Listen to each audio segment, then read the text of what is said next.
translation by His Divine Grace A.C. Bhakti Vijnana Srila Prabhupada Ki Jai. I am present in every living entity as the Super Soul. If someone neglects or disregards that Super Soul everywhere and engages himself in the worship of the deity in the temple, that is simply an imitation. Purport. In purified consciousness or Krishna consciousness, one sees the presence of Krishna everywhere. If therefore one only engages in the deity worship in the temple and does not consider other living entities, then he is in the lowest grade of devotional service. One who worships the deity in the temple and does not show respect to other devotees is a devotee of on the material platform, in the lowest stage of devotional service. A devotee should try to understand everything in relationship with Krishna and try to serve everything in that spirit. To serve everything means to engage everything in the service of Krishna. If a person is innocent and does not know his relationship with Krishna, an advanced devotee should try to engage him in the service of Krishna. One who is advanced in Krishna consciousness can engage not only the living entities, but everything in the service of Krishna. Śrīla Prabhupada Ki Jai. Aham sarveshu bhuteshu bhutatmavastitah sada tamavagyayamam martyah kurute rchavidam vanam. I am present in every living entity as the Super Soul. If someone neglects or disregards that Super Soul everywhere and engages himself in the worship of the deity in the temple, that is simply an imitation. Om Ajnanati Mirandasya Jnanam Jana Shalakaya Chakshurun Militam Yena Tasmai Shri Gurave Namaha. Shri Chaitanya Manobishtam Stapitam Yena Bhutale Swayam Rupa Kadamayam Nadati Swapadantikam Vandeham Shri Guru Shri Yutapada Kamalam Shri Gurun Vaishnavamscha Shri Rupam Sagrajatam Sahagana Raghunatham Vitam Tam Sajivam Sadvaitam Savadutam Parijana Sahitam Krishna Chaitanya Devam Shri Radha Krishna Padam Sahagana Lalita Shri Vishakha Vitamscha. He Krishna Karuna Sindhu Dinabandhu Jagatpate Gopisha Gopika Kanta Radha Kanta Namostute Tapta Kanchana Gaurangi Radhe Vrindavaneshwari Rishabhanu Sutadevi Pranamami Hari Priye Vanchakalpa Tarubhyascha Kripa Sindhubhya Evacha Patitanam Panamebhyo Vaishnavebhyo Namo Namaha. Shri Krishna Chaitanya Prabhu Nityananda Shri Advaita Gadadhara Shri Vasadi Gaura Bhakta Vrindam. Hare Krishna Krishna Krishna Hare Hare Hare Rama, Hare Rama, Rama Rama, Hare Hare. Ajanulambita bhujo kanakavadatu sankirtanai kapitaro kamalaya taksha Vishvambaro dvijavaro yugadharma pala Vande jagat priyakaro karunamataro Entah pravishya mama vachi mimam prasuptam Sanjivayata kila shakti darah svadanna Anyamscha hasta charana shravanatva gadim Pranam namo bhagavate purushaya tubhyam.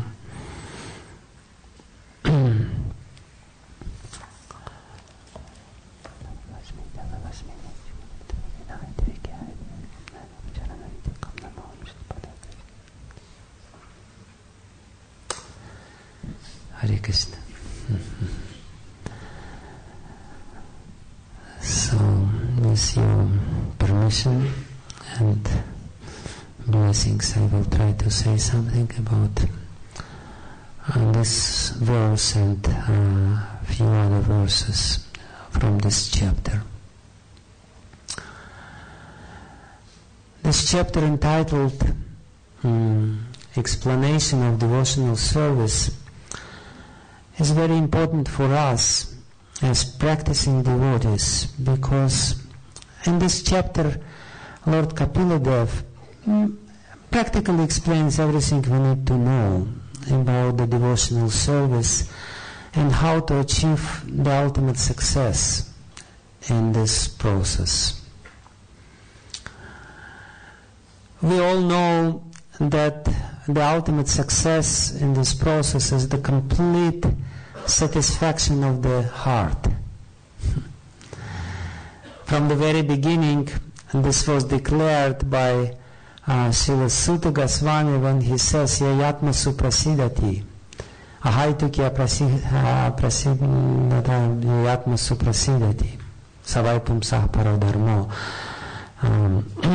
So he said this is the Yato Bhakti Radoksaja, this is the highest dharma of the living entity. Why? Because it brings the complete, total, absolute satisfaction to the heart. And this is the goal of all human endeavors. Whether we know it or don't know it, whether we understand it or not understand it, whether we admit it or not, we all looking for happiness. And that's the only goal. There is no other goals. We need to be happy, and moreover, we need to be happy completely, absolutely, without any tinge of unhappiness. This is the goal of all our endeavors. And devotional service is for this goal. You know, sometimes we say, yeah, we don't need this happiness. I'm sorry to say this, we do. And that's the reason why we are engaged in devotional service, and there is nothing wrong in this reason, because this is the goal of life, and goal of life, this is the beginning of the analysis in Bhakti Sandarbha, where, not Bhakti Sandarbha, Priti Sandarbha, where Srila Jiva Goswami says that the only thing which can be called as a goal of life is something which brings you happiness. If something doesn't bring you happiness, it's not a goal of life. So the goal of all our endeavors is to become happy, and the Srimad Bhagavatam reveals the secret that the only way to become completely happy, not just, second-class happiness, third-class happiness, fourth-class happiness, or whatever. If we want to achieve the first-class happiness, the way to achieve it is the only one. Yayatma suprasidati, when you're completely, or samprasidati, in some readings of Srimad Bhagavatam it is said samprasidati. Samprasidati means complete, total satisfaction without even tinge of unhappiness. So that's the goal, and we know the means of this is the pure devotional service, but at the same time we also know that somehow or other, in our case, it doesn't work. We may not be sure whether it works with others. We can only that somehow or other this promised complete happiness doesn't come. I try and try and try and try and try and try. Hare Krishna, Krishna Krishna, and Hare Hare, and there is no result. And I even try not to come to the deity and not to ask anything. Please don't give me anything. Just give me complete happiness. I don't mind. But still it doesn't work. Still, somehow or other, there is something which doesn't really work. And in this connection, to explain this, Lord Kapila gives his explanation in this particular chapter of Srimad Bhagavatam, 29th chapter, which is extremely, again, important for all of us to understand thoroughly. Not just superficially, but thoroughly. Because this is the answer of Lord Kapila Dev on the question of Mother Devahuti, when she says, please do explain to me how I can go beyond the modes of material nature, and how I can ultimately achieve this natural transcendental position which is beyond the influence of binding, enslaving influence of the modes of material nature. And Lord Kapila Dev, he starts, I will give a short overview of this chapter without going into details, even though all the details in this chapter are extremely important. But initially Lord Kapila Dev, in just 3 verses, explains that when we start our devotional service, inevitably we start our devotional service in the modes of material nature. And because there is nothing else we can do. We cannot all of a sudden jump on a transcendental platform. So when we perform our devotional service, this devotional service is faulty. It's not without, it's not perfect because we perform it, whether we understand it or not, with ulterior motivations. If we are predominantly in the mode of tamagun, then we perform the devotional service very enthusiastically when we hear that by devotional service you can achieve everything, but our motivation is just to get back to somebody. And I've seen it, especially with the Brahmanas. They sometimes take their Brahmin thread and, now I will cut my Brahmin thread and curse you. We all know by chanting mantras one becomes very powerful, and the curses also become very powerful. So that may be the motivation. This is what Lord Kapila Dev says, that, you want to inflict pain to some other living entities. Of course, we're all pure devotees, it doesn't refer to us, but sometimes it happens. Sometimes it does happen. Sometimes we look at somebody and we just want to use our devotional tejas and shakti that something should go wrong with his life. And then, he says, if you are in Rajagun, then your motivation may be to show how great you are and to show that you are the better than anyone else and to get some fame. Sometimes it may happen, One devotee told me that, before I became a devotee, I wanted to be a great sportsman. It didn't work. Then I wanted to become a great military man. Didn't work either. And then finally I wanted to become a great devotee. And that worked. So that's how it goes. This is how our mind works. We even unconsciously or subconsciously carry our motivation into the sphere of devotional service without even noticing that this is something wrong with it. Why? Because our mind is under the influence of the material nature. So Lord Kapila says that, you can perform your devotional service judging through the motivation in the mode of passion, in the mode of ignorance. You can perform your devotional service in the mode of sattva. When we just want liberation, and there's nothing wrong with it. I want to go back home, back to Godhead. Yeah, this is my main motivation. And ultimately, I don't want to go back home, back to Godhead. I just want to get rid of my sufferings. Because the weather in the spiritual world is much better than in England.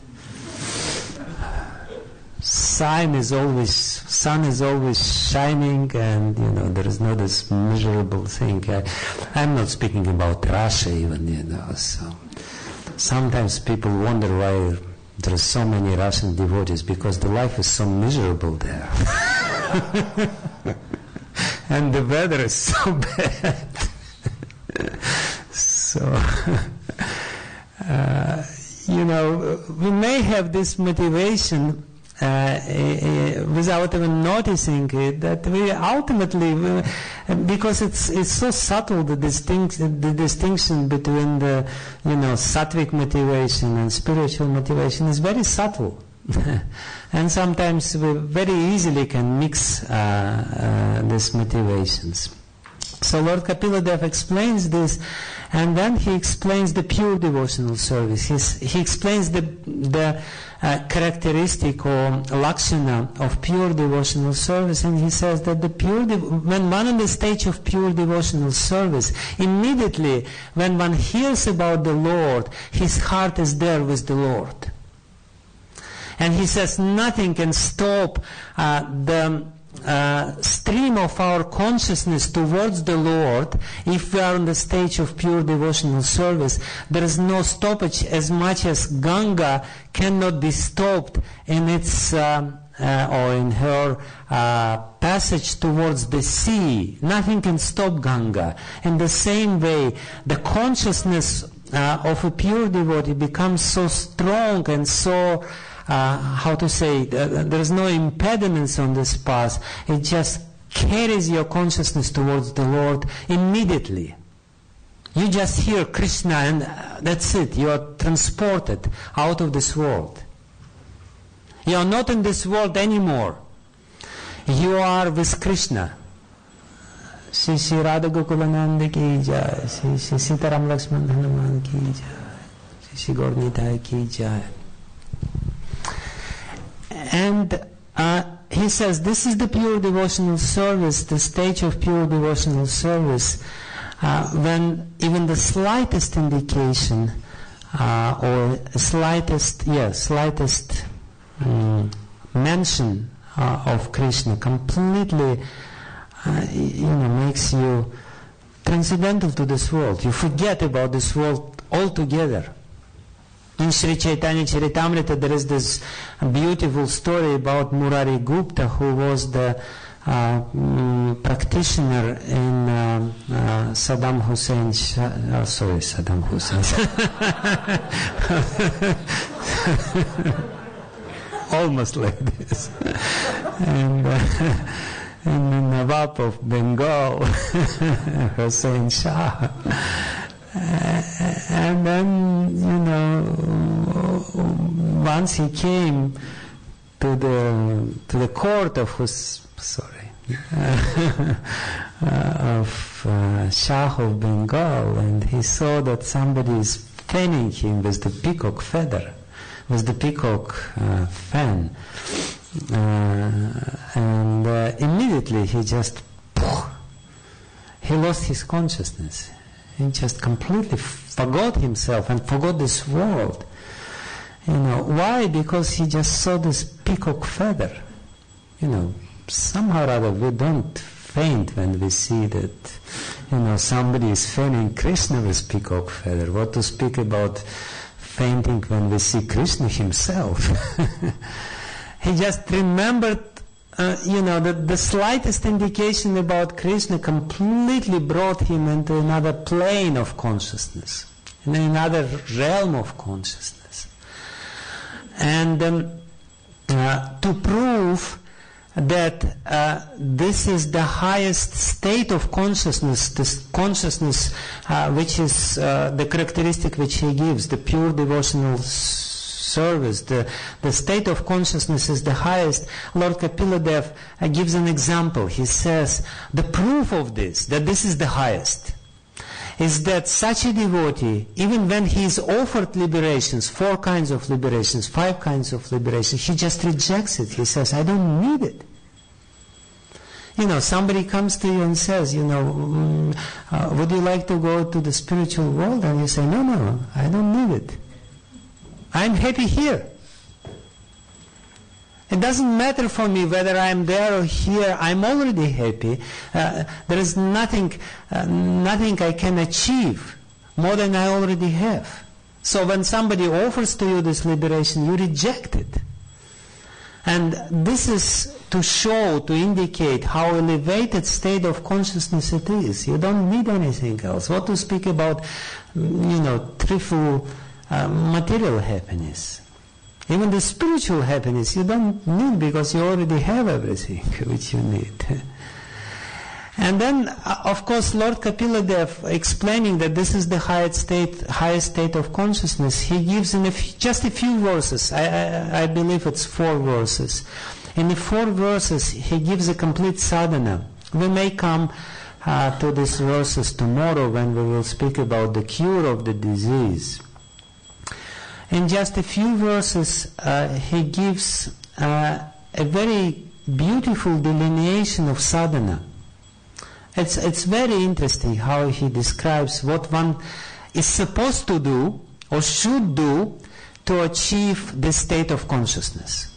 And again, it's a very important topic, but we will not touch this topic in details, at least today. Maybe tomorrow. Let's see how it works. Because we have to come to our main topic today. He says in the previous verse, we're coming close to the topic of this verse, or to the subject matter of this verse, and 3 next verses. More than 3, but anyway. In the previous verse, drawing the line, making the conclusion of this description or delineation of sadhana, which is supposed to bring us to the state of pure devotional service, he again more or less repeats the same thing. But it's very interesting how he does it. Let's read this previous verse. Yathavataratho granam avrinkte ganda ashayat evam yogaratam cheta atmanam avikariyat. So in this 20th verse, the previous verse, Lord Kapila Dev says that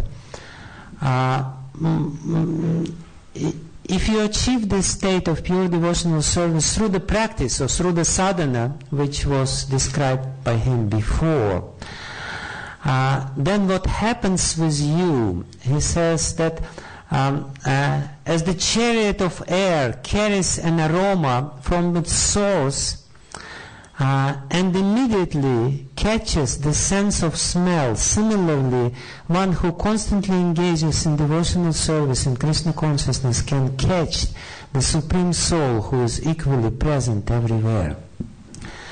So it's very interesting. Again, he explains this characteristic of the consciousness which achieved this elevated state of pure devotional service. He says that he gives the example, the simile. He says, when you pass by a blooming tree with very fragrant flowers, you just pass by and the aroma immediately reaches your nose without any endeavor, without any additional endeavor to smell. The smell comes into your nose automatically. And he says, in the same way, without any endeavor, It's very interesting. He says, in the same way, without any endeavor, the pure devotional service, which is, not the pure devotional service, any activity in devotional service, like chanting or hearing or worshipping the deity or whatever activity of devotional service which are described by Prahlad Maharaj, like an air carries the aroma towards the nose. In the same way, effortlessly, the activity of devotional service, such as hearing about the Lord or chanting of His holy name, brings your soul and totally, completely, in a very natural way, brings your soul towards God. So he says, this is what happens when you reach this state of consciousness. Then your soul is like this, very effortlessly is reaching God beyond the modes of material nature. When your consciousness, listen, because it's very important what is important in this simile. When your consciousness reaches a certain stage, then the activities in devotional service obtain this power of carrying your consciousness or your soul, your Atma, towards the Lord without any endeavor. You don't endeavor yourself to be near the Lord. The devotional service becomes powerful in itself. In our condition, in our conditioned state of mind or state of heart, for us to remember about the Lord, it's impossible task. You know, we chant His holy name, Hare Krishna, Krishna, Krishna, Hare, Hare. No hope. We try to concentrate on this holy name, but our mind is just all over the universe. Everywhere, not with the Lord. You know, we don't remember about the Lord when we don't chant His holy name. This is not so amazing, but the most amazing thing is that we especially don't remember about Him when we chant His holy name. We completely, totally forget about Him. So, listen, this is very important, because what is being described here is that the different quality of devotion, of the activity in devotional service, it becomes totally, the power becomes more. Now we perform devotional service, it has no power. It just doesn't change anything. So by stating this, this is the previous verse, stating this, that basically what is important, and it looks like initially, from the initial look, it looks like a catch-22. It's a vicious circle. You know, we need to achieve a certain stage of consciousness. Only on this stage of consciousness we are brought immediately, automatically, effortlessly to the Lord, but at the same time we are not in this stage, and because we are not in this stage, we will never achieve this stage. Something like this. It's a typical catch. Superficially it looks like catch-22. But there is a beautiful solution which Lord Kapila Dev will give, but now we will come to the problem. He says that if your consciousness is not on this stage, if you are not yet on this stage, and then your devotional service, the activities of your devotional service are blocked. And he gives the reason why the blockage comes. He says in this verse which we read, Aham sarveshu bhuteshu bhutatmavastitah sada tam avagyaya mam martyah kurute archa vidambanam. He says that But if you don't understand that I am present in everyone's heart, and because of this, you manifest what is called avagya. And we will explain. This is the whole seminar came from basically little explanation which Vishwanath Chakravarti Thakur gives while commenting on this verse. Srila Jiva Goswami in Bhakti Sandarbha actually confirms this as well. When we read this verse and 3 next verses, how Srila Prabhupada explains them, it doesn't come out so clearly. But what seems like that Lord Kapila Dev, without any reason, repeats the same thing 4 times. And of course, one can always say that there is a serious reason he wants to stress. It's a rule in poetics, in Sahitya Shastra. It says if you want to stress something, you repeat it at least 3 times. Harer Nama, Harer Nama, Harer Nameva Kevalam. Kalau Nastyeva, Nastyeva, Nastyeva, Gatiranyatha. So it's not something redundant. You want to carry the point. So the point here, and we can also say like this, the point here he repeats 4 times the same thing. He says, you will never achieve anything in your devotional service. You will never achieve anything in your devotional service. You will never achieve anything in your devotional service. You will never achieve anything in your devotional service unless you understand that the Lord is present in everyone's heart, in the heart of every living entity, and you respect every living entity. So basically this is what is being repeated.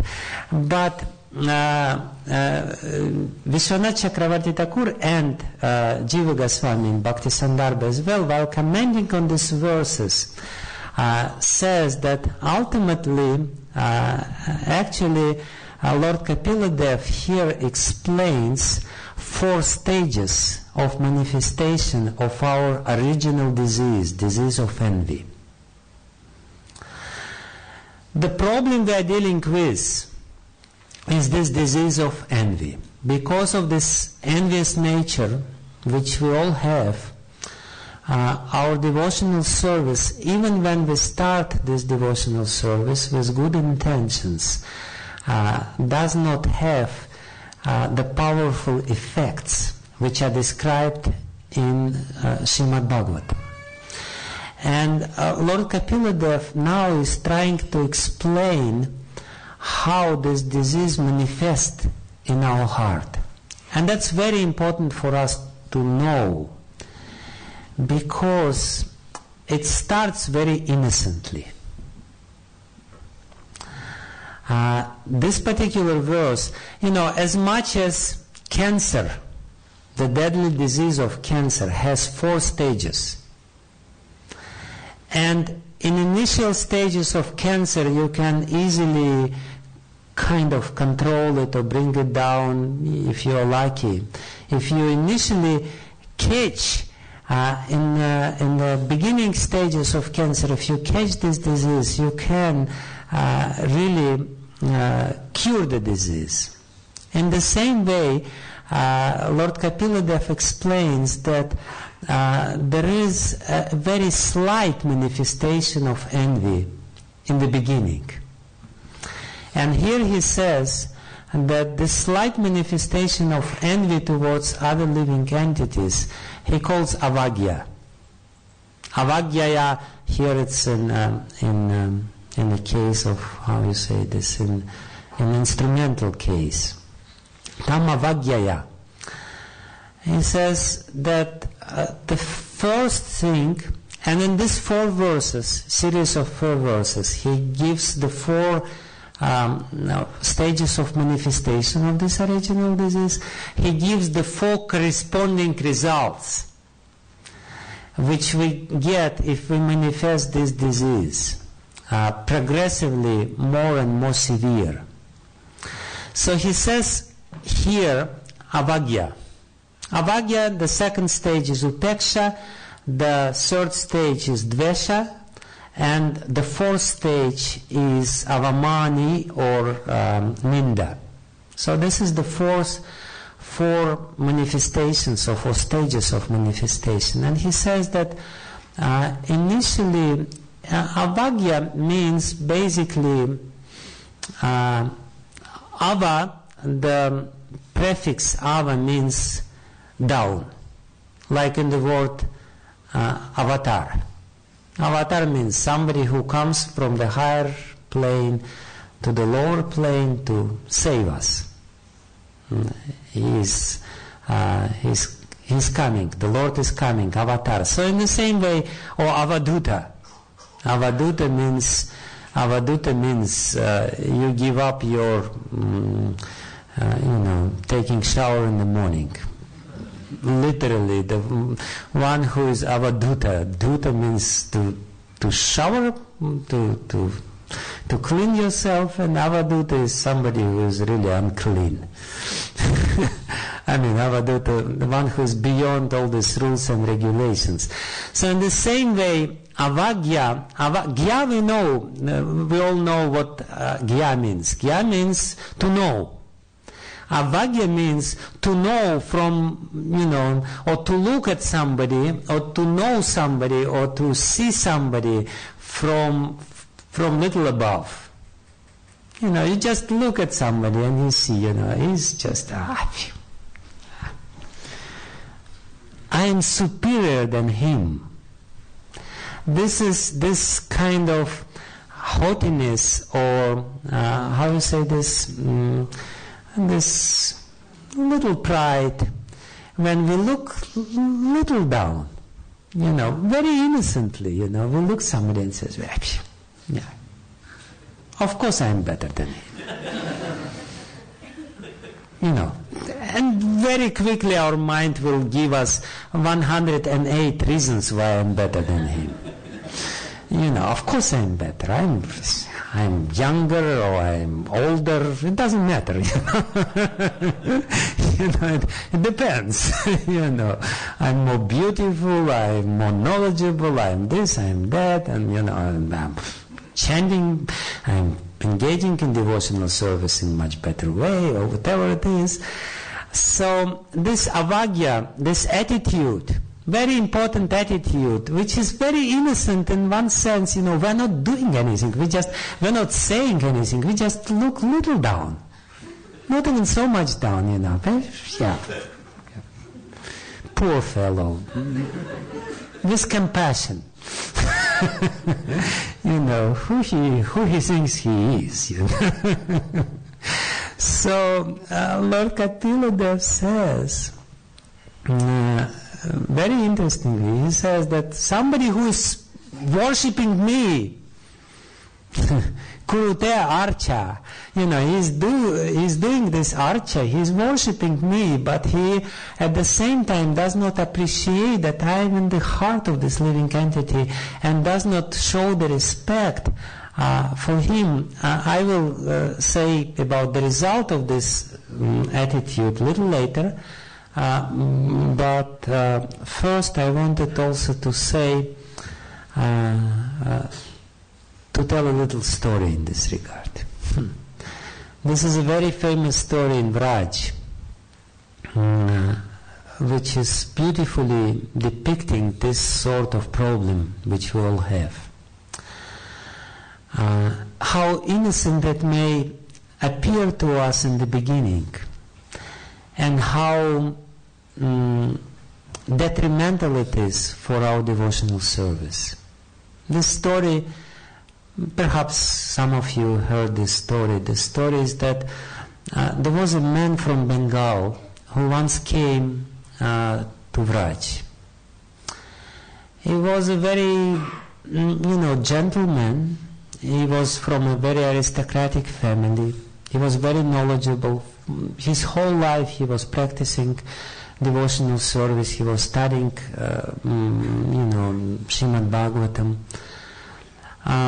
And when he retired, he became a little older. And when he retired from his activities, he was also quite rich. He decided to devote his whole life, the rest of his life, to devotional service. He came to Vraj with all his credentials.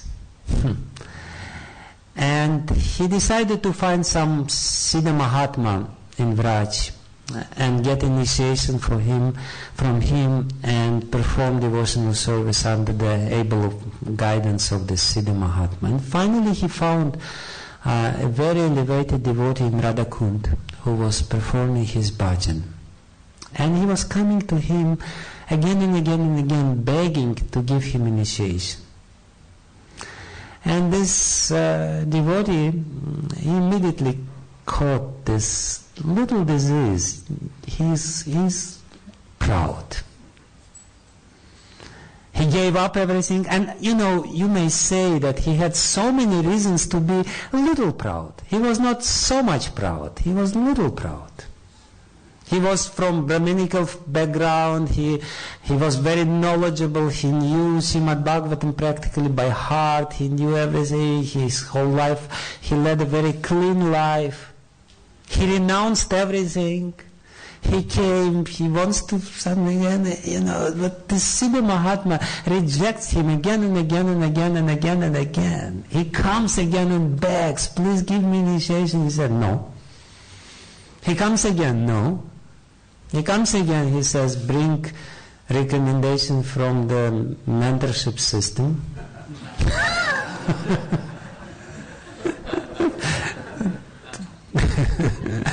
But anyway, so, ultimately, he comes again to this Guru, to this Vaishnava, and this Guru says, okay, I'll give you initiation in 1 week, but you have to fulfill one condition of mine. You have to bring with me, within 1 week, somebody or something which is in all respects lower than you. And if you don't bring somebody who is in all respects, totally, completely, in all respects lower than you, then I will not give you initiation.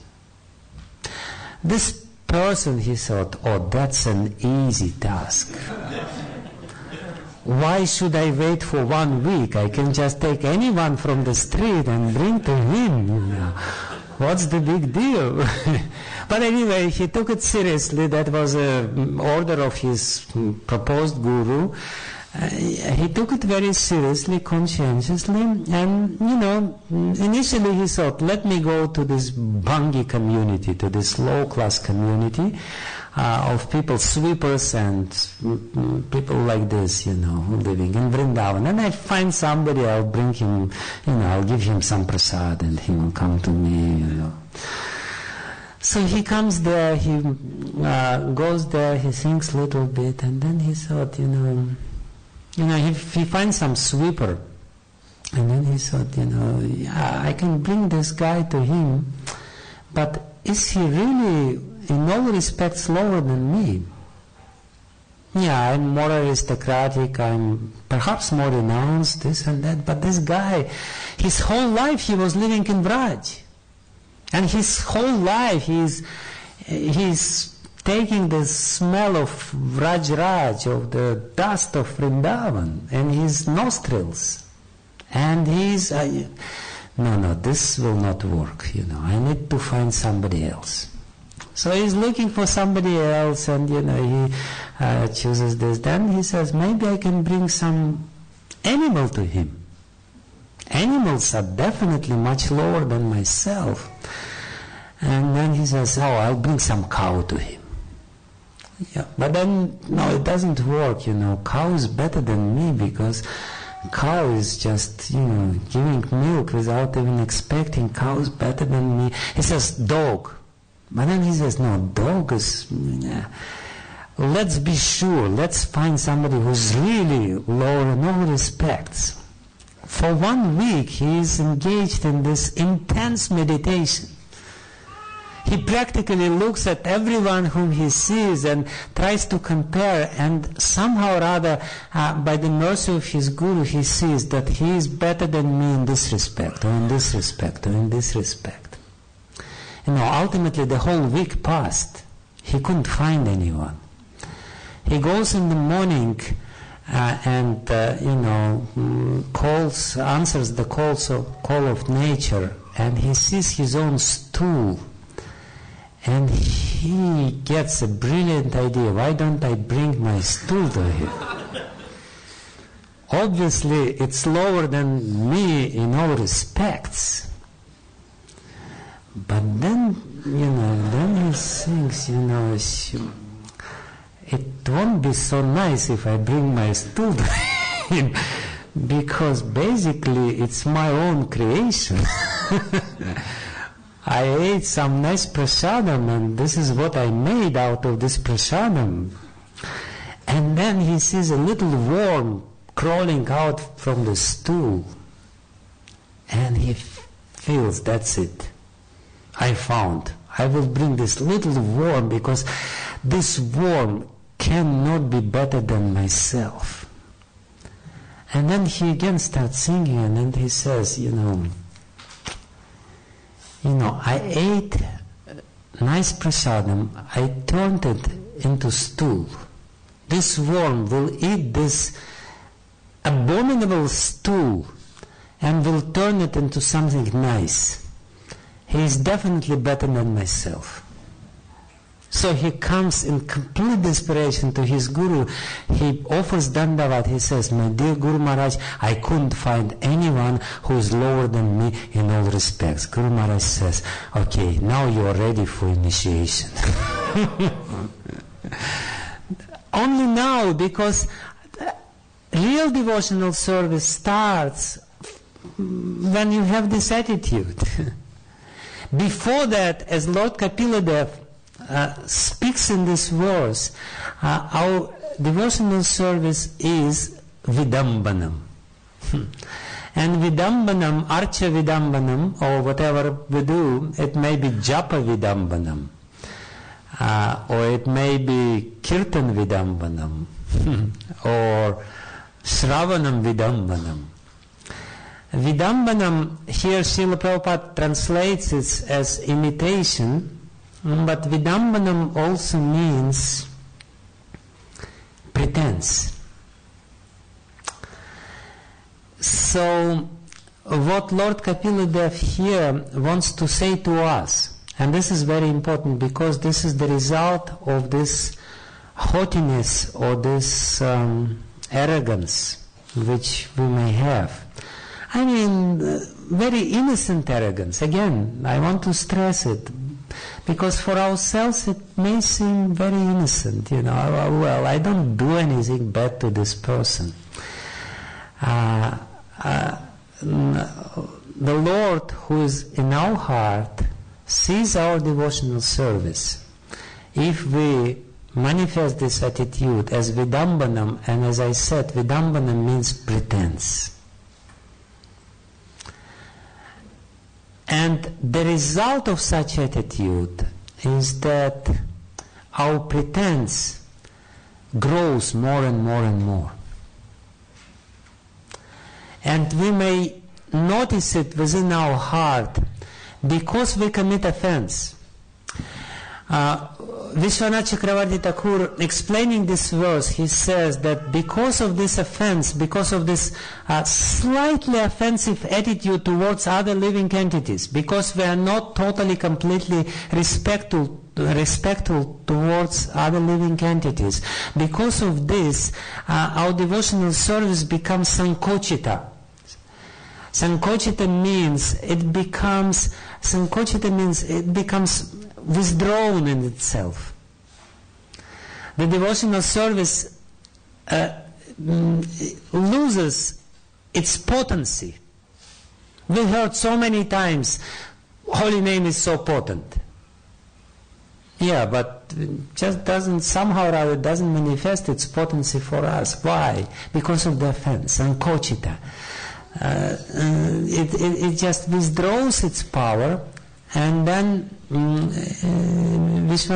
it blocks something. This attitude in which we perform devotional service blocks the power of devotional service. It deprives the devotional service, the activities of devotional service, of its natural power. So, Archa Vidambanam basically means that when we perform devotional service with such an attitude, very soon we will notice the hypocrisy within our heart. We will see, because we don't get the reciprocation from the Lord because of our devotional service. We need some other sort of satisfaction, and we try to derive the satisfaction from devotional service by being proud that I am performing this devotional service, and in this way we perform devotional service not for the sake of devotional service, we perform devotional service because others will say, oh, he's such a nice devotee. Oh, he's worshipping the deity so nicely, and he is dressing the deity so nicely. And he's chanting so nicely, Hare Krishna, Hare Krishna. We perform devotional service, but we're hypocritical. Why we perform devotional service? Because we want appreciation of others. And if nobody sees us, just look at yourself and compare the quality of your glorious japa when you're chanting with other devotees and when you chant alone. We will not disclose this. We're not here to bring out the dirty laundry of every one of us, but sometimes when we're alone, when we're with others, we are really Hare Krishna, Krishna Krishna, Hare Hare, Hare Ram, Ram Ram, Hare Hare. Do they see how nicely I chant? Do they appreciate it? Hare Krishna, Krishna Krishna. And of course, chanting is not such a spectacular activity, but when it comes to kirtan, sometimes I jump, and we're jumping very high, and do they see how ecstatic I am? Hare Krishna, Krishna Krishna. And so many other things can be there. We're doing this, and we're all alone, Hare Krishna, Krishna Krishna. Okay, what is there on the Google? Hare Krishna, Krishna Krishna, Hare Hare, Hare. It's different. If there is even slight difference of what we're doing alone and what we're doing while we're in public, it means vidambanam. Vidambanam means we're hypocrites. And this hypocritical attitude will grow because there is this original root cause of our hypocrisy, that is avagya.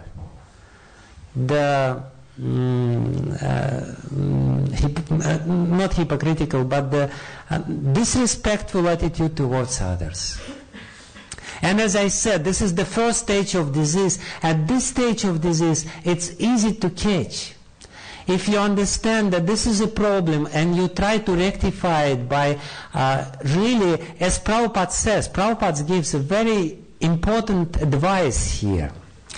He says, a devotee should try to understand everything in relationship with Krishna. Basically what Prabhupada says, that endeavor at this stage, when we feel that there is this problem, we should immediately, when we see somebody who is lower than us, when we see that somebody is lower than us, immediately we should catch ourselves, and we should immediately see the connection of this particular person with Krishna.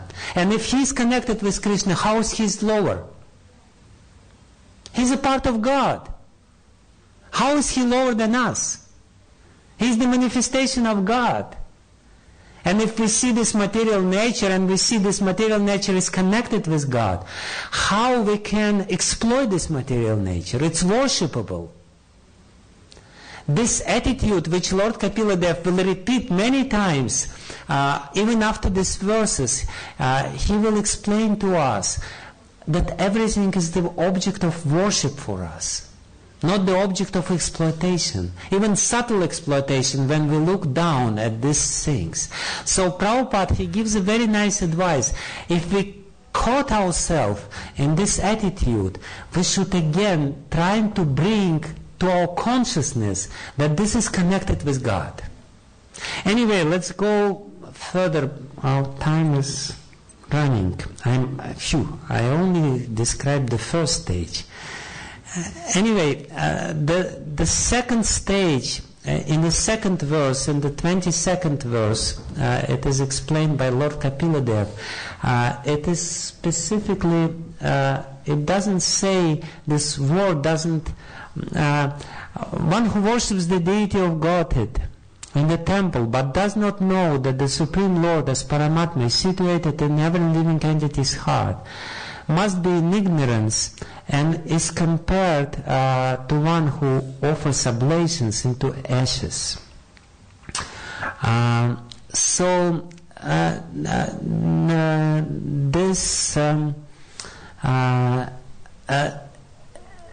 Here the word which is used by Lord Kapila Dev, hitva, and Vishwanath Chakravarti Thakur, as well as Jiva Goswami, says that this is the attitude which is called upeksha in Sanskrit. And upeksha, what is the second stage of this disease of pride or or envy? Because ultimately pride and envy is the same thing. It's the same. So he says upeksha means, hitva means you want to avoid somebody. When the envy becomes stronger in your heart, when it's just little haughtiness in your heart, you can associate with this person and you can even be pleasant to him, and you say, Hare Krishna, Krishna Krishna, Hare Hare. At heart you harbor this attitude, I'm better than him, but at the same time you're associating with him, this and that. But then when the envy in the heart becomes stronger, you just want to avoid this person. You don't want to see his face.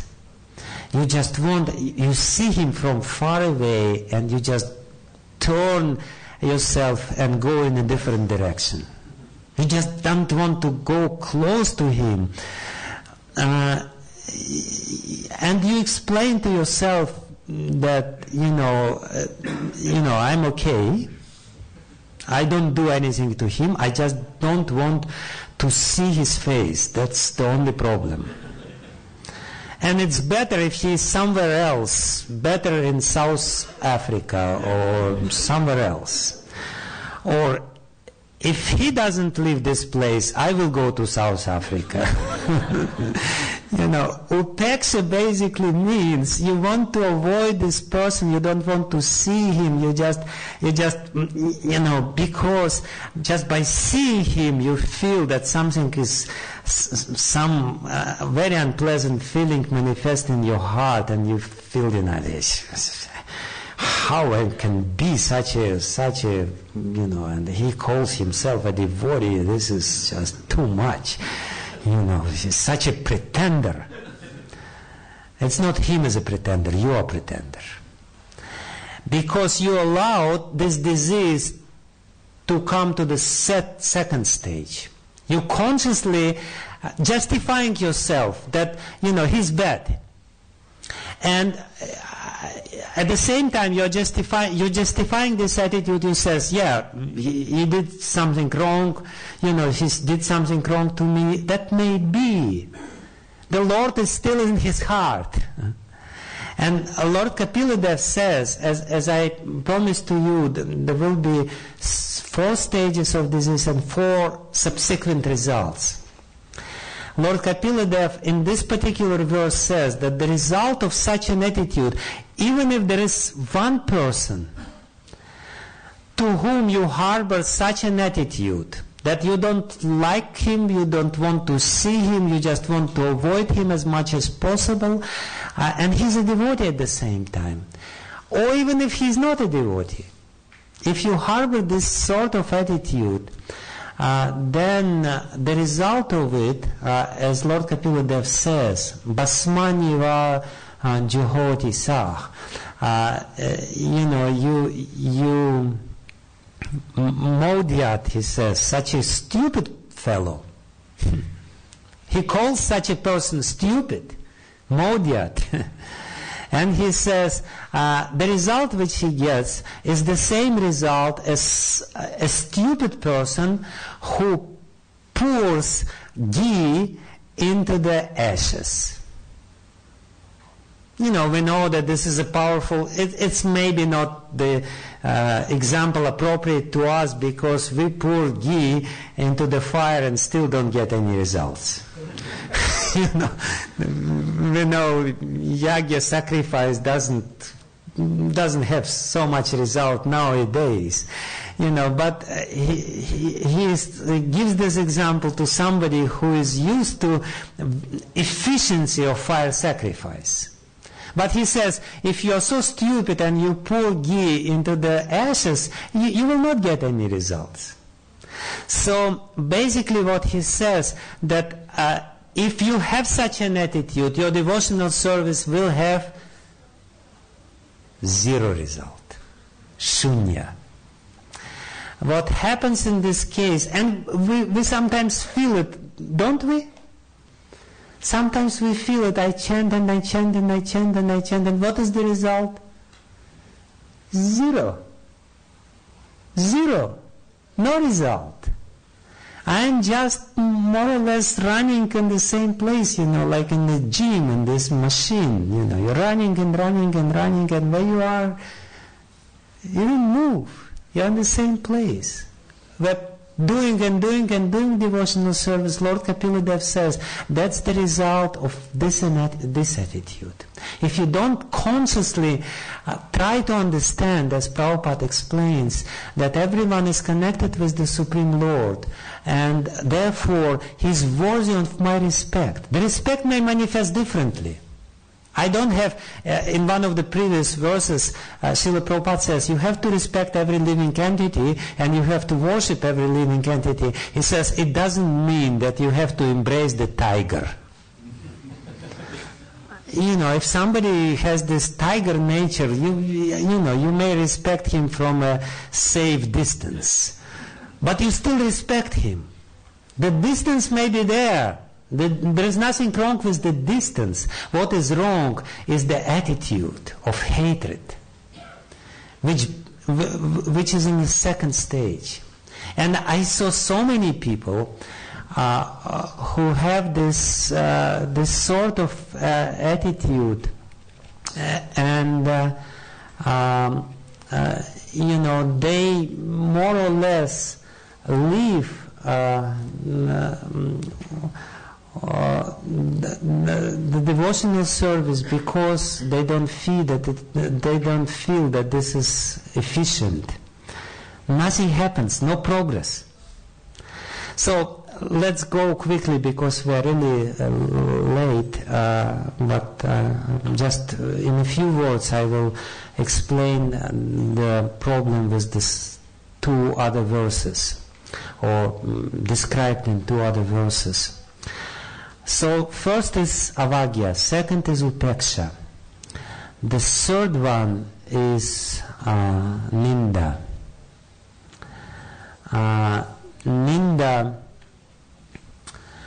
just a little story, just a very short story. There was one devotee I know,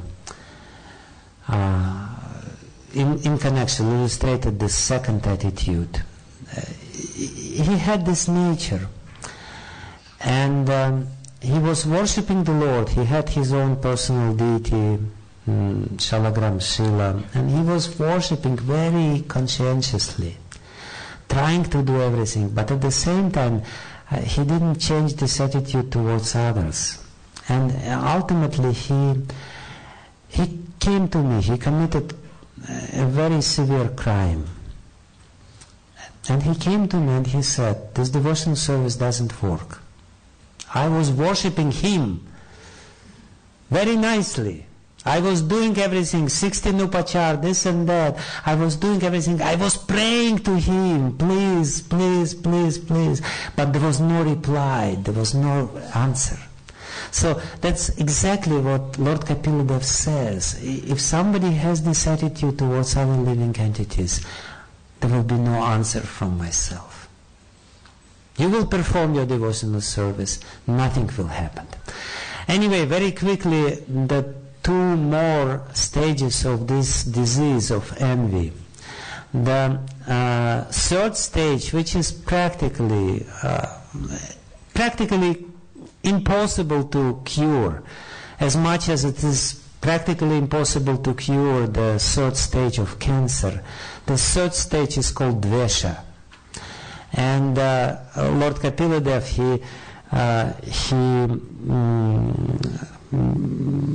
literally says, Dvishatach parakayamam. If somebody is Dvishatach, if somebody is really envious or, really hateful towards others, he is, and he gives the result of this. He says, such a person, if he actively hates, again, first is just little haughtiness. Then second stage is just, you just don't want to see this person, you avoid him. The third stage, you actively hate this person. And hate this person basically means you want that something bad will happen with him.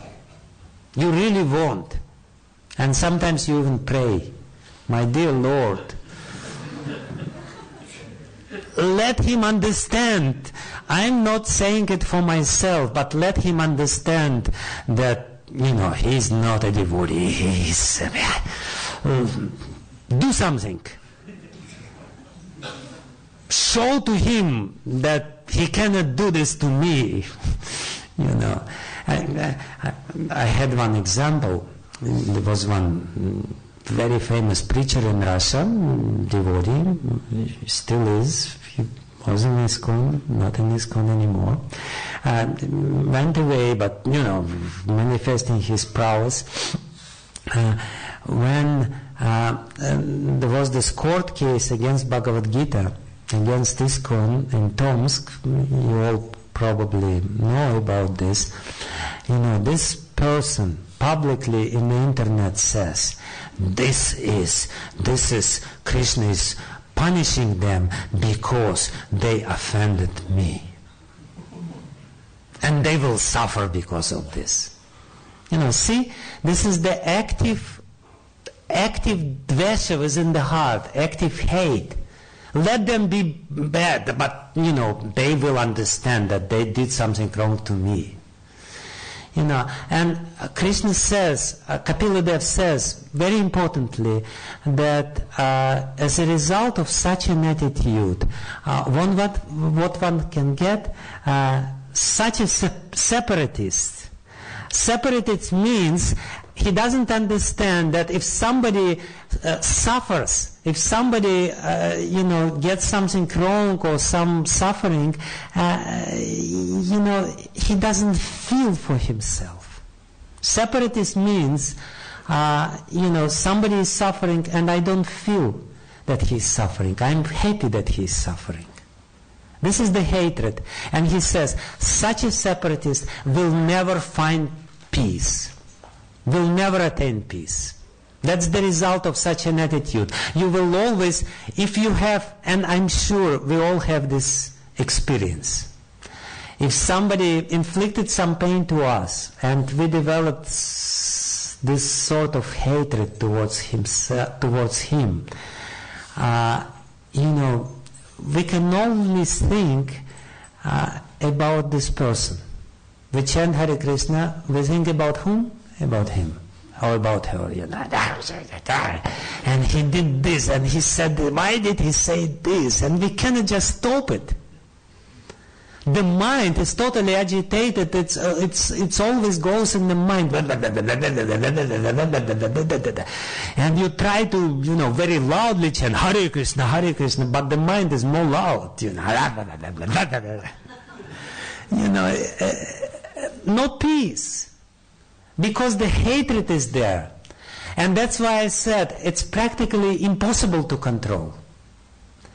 With the first and second stage, you can control it. By conscious endeavor, you understand, no, something is wrong. I'm doing something wrong. I have to respect this person. He's a devotee, this and that. But with this, it's too late. This is what is happening. And Lord Kapila says, no peace. And can you perform devotional service if there is no peace? Can you think about Krishna if there is no peace? No, you cannot. No peace. It's just, you know, you're totally disturbed. And then there is the fourth stage. What is the fourth stage? What is worse than hatred? Can you say to me? Yeah. When you manifest your hatred in a visible way, and the most dangerous visible way how you manifest your hatred is you blaspheme the devotee, if you insult the devotee. The hatred means you keep it for yourself, you may not manifest it. The hatred is there within the heart. It's burning within, but you may not manifest it actively. But when it comes to ninda, finally, you know, the hatred comes out from your heart, and you say everything which you think about this devotee, and you pray, and at the same time you feel I am right. I have all reasons to say this. There's nothing wrong with it. I'm just saying the truth. You know, Lord Kapila says the result of this ninda, this offense, this blasphemy, the result is this, that, you know, he says, I am never pleased with this devotional service, and basically the result which we may feel if we do this to others, and which we sometimes feel, is that Krishna doesn't exist. He just disappears. Sometimes when we are in the right consciousness, we perform devotional service, we feel he's somewhere. He's somewhat pleased. I'm chanting Hare Krishna, and there is some connection. Here he says in the 24th verse, he says, if somebody does this, I'm never pleased, I completely turn away my face from such a person. And Vishwanath Chakravarti Thakur, while explaining this, he says, if somebody blasphemes others, if somebody blasphemes the devotees, it's the worst kind of violence. Sometimes we may feel, what is wrong? I just said something. What is wrong? Vishwanath Chakravarti Thakur quotes, and Jiva Goswami as well, quotes the verse from 11th canto, where it is said that if you shoot the arrow in somebody, the pain which you inflict will last 2-3 days, in the worst case, maybe a week.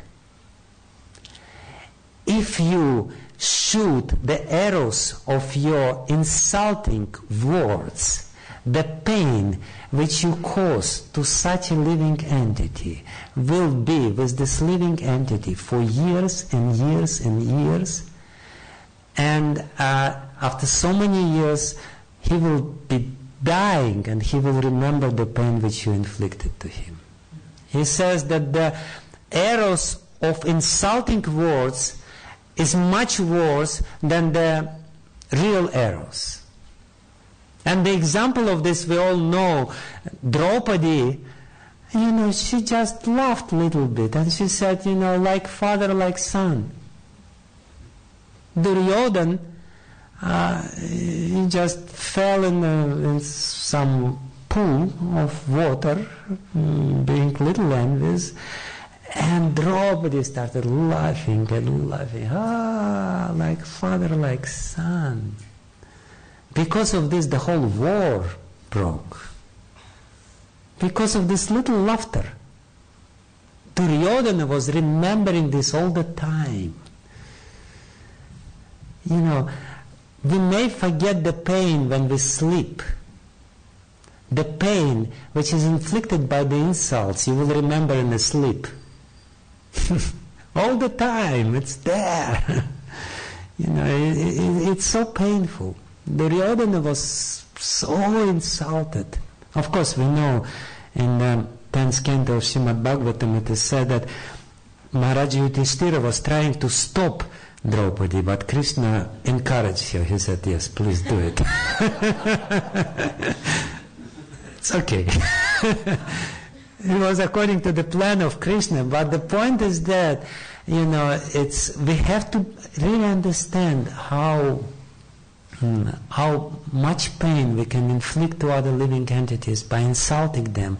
And therefore Krishna says, Kapila Dev here says, I don't want to have anything to do with such a person. If his ignorance is of this stage, that he justifies his blasphemy of other people